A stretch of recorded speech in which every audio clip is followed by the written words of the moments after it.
Ang Knight of Pentacles ay kumakatawan sa isang tao na matatag, maaasahan at nakatutok sa kanyang mga responsibilidad.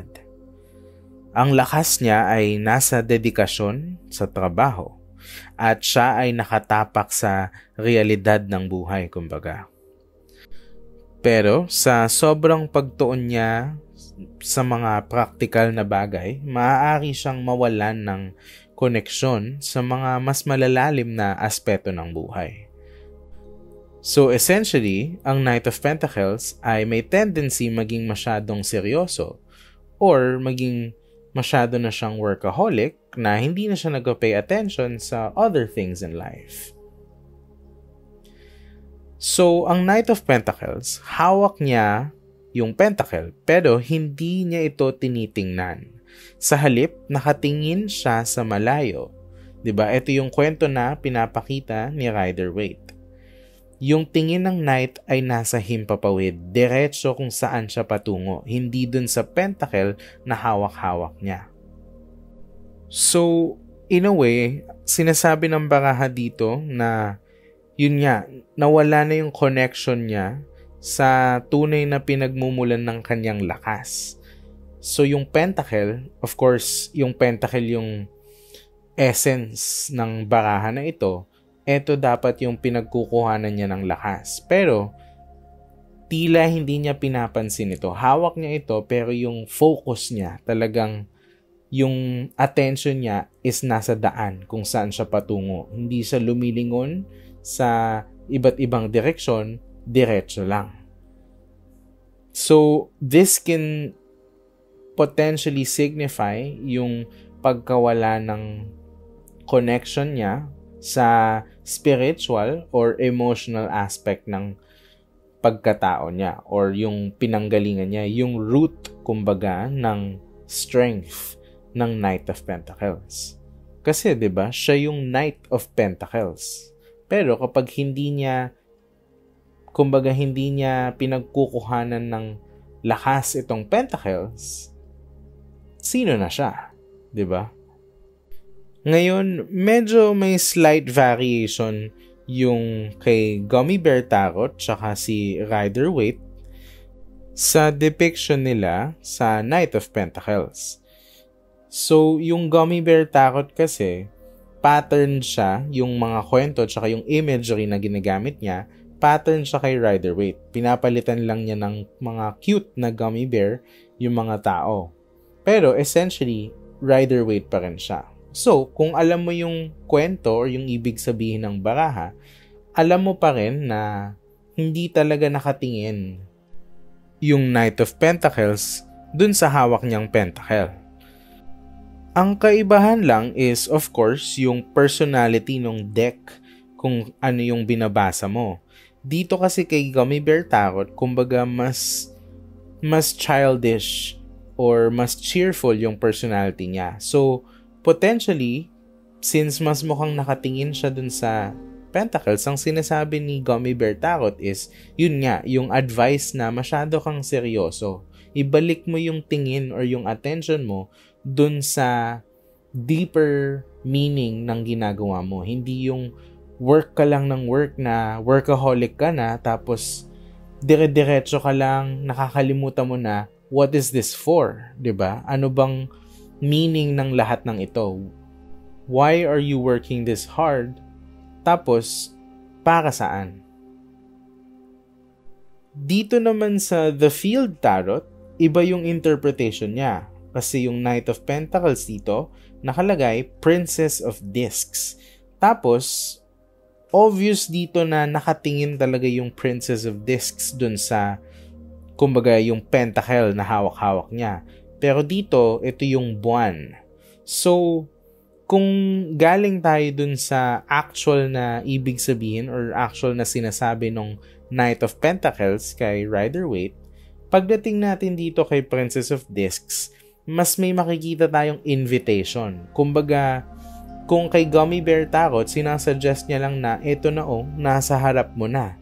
Nasa mga mata mo na yung meaning, yung kabuluhan ng ginagawa mo. Huwag ka masyadong workaholic. Kailangan mong alalahanin what all of this is for. What's important, diba? The deeper meanings in life.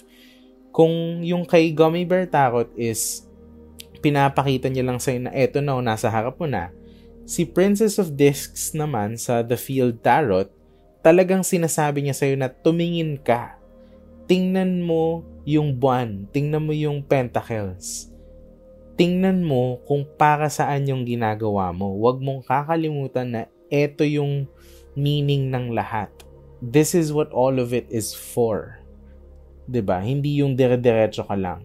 Kaya wala ring kabayo yung Princess of Discs is talagang binigay niya yung attention niya dun sa pentacle na hawak niya. So, yung The Field Tarot, yung Princess of Discs, outright niyang sinasabi sa'yo na tingnan mo yung meaning ng ginagawa mo. Huwag kang dire-diretso lang na nakakalimutan mo na, ba't ka nga ba workaholic? Para saan nga ba to? So, talagang pinapakita sa'yo ni Princess of Discs na find what's important. It's right in front of you. And the fact na yung pentacle dito is, we can see na it's the moon, diba? Yung buwan. Potentially, merong sinasabi yung The Field Tarot na it might be unreachable, pero if you only put your energy into it, diba? You can hold it. You can remind yourself what's important. You can hold the moon in your hands, kumbaga, parang ganun. If you only look. Kapag baliktad naman kasi ang Knight of Pentacles, ang mga positive na katangian niya ay maaaring magmukhang labis, kumbaga. Too much, di ba?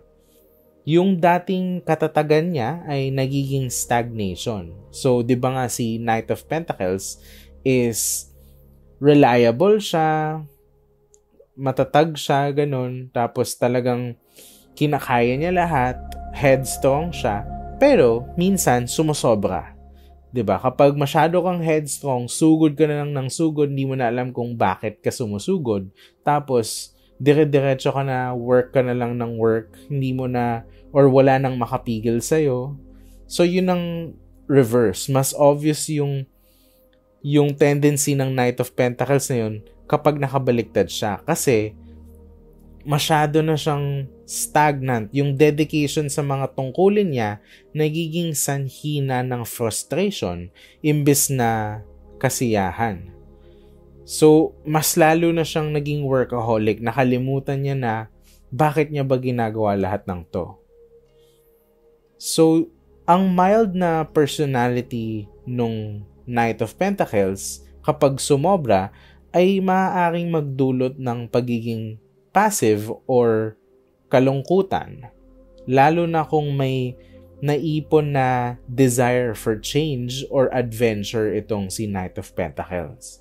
So, in a way, parang storybook, 'di ba? Si Knight of Pentacles, parang meron siyang desire na mag-adventure. Pero magiging jaded siya kapag masyado niyang sineryoso yung trabaho niya.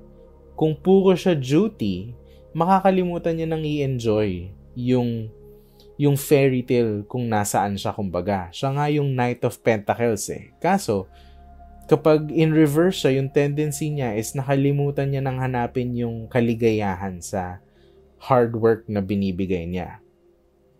So, yung sense of adventure na nasa loob niya ay matatrap, 'di ba? Hindi makakalabas. Tapos magiging kalungkutan.